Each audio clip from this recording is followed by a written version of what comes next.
so thank you. I respectfully request that you, these are my comments. I respectfully request that you consider my comments to the draft CZO. My comments focus primarily on promoting public welfare by providing our residents with access to the arts.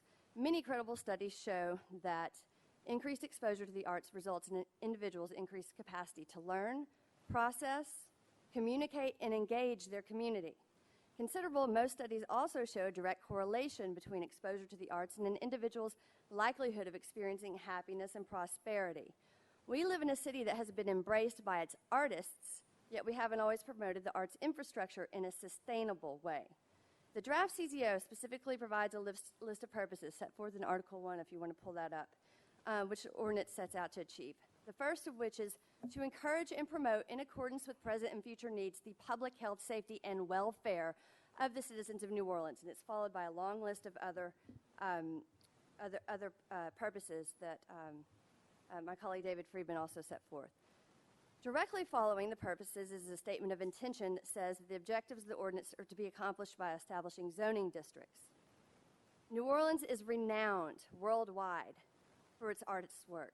Our content creators have been celebrated for centuries. We proudly herald ourselves as the birthplace of jazz. Our city markets its residents' music and its community's culture to tourists for a significant return. Tourism is the largest economic sector and generates more money for our city than any other industry, and it's followed by our cultural economy. In fact, in the 2013 Cultural Economy Snapshot, the Mayor's Office of Cultural Economy and Mayor Mitch Landry said himself that the report clearly states the importance of the cultural economy to our city. There are thousands of business owners affected, and there are connections between the policy program and progress for this important economic engine. So, we live in a city that sometimes recognizes the importance of its artists. But we live in a city that caused a CZO to be drafted without including in that long list of purposes anything germane to protecting or supporting our artists, which bear our #1 export. In fact, the above caption list embedded within the CZO purports to protect just about everything but music. Instead, the draft CZO imposes overburdensome restrictions, regulations, and procedures for businesses to offer the public access to our rich cultural heritage. So while the city continues to market its #1 economic engine to tourists, it somehow almost brilliantly manages to find a way to simultaneously suppress the capacity for our very content creators to live and to do business. So while we should most certainly be proactive in protecting our natural resources, we should also be proactive in protecting our cultural resources.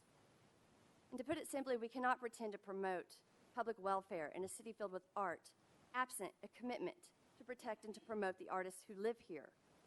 The draft CZO seems to adopt the general policy and approach that music is automatically profiled as being a bad thing. Instead, the general policy should be that music and entertainment should be allowed at any and all times as long as it is not too loud or causing other problems. You have other statutes for that. The noise ordinance, as has been brought up here. There are other criminal statutes. There are all kinds of statutes that regulate conduct and behavior.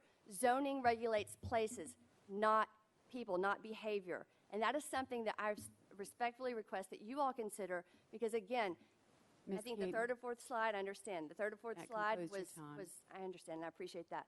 Had to do with live entertainment, nothing else. You know, I mean, not battery and assault, drugs, Thank food. you. Please don't kill our... Tommy Nocera, thank you.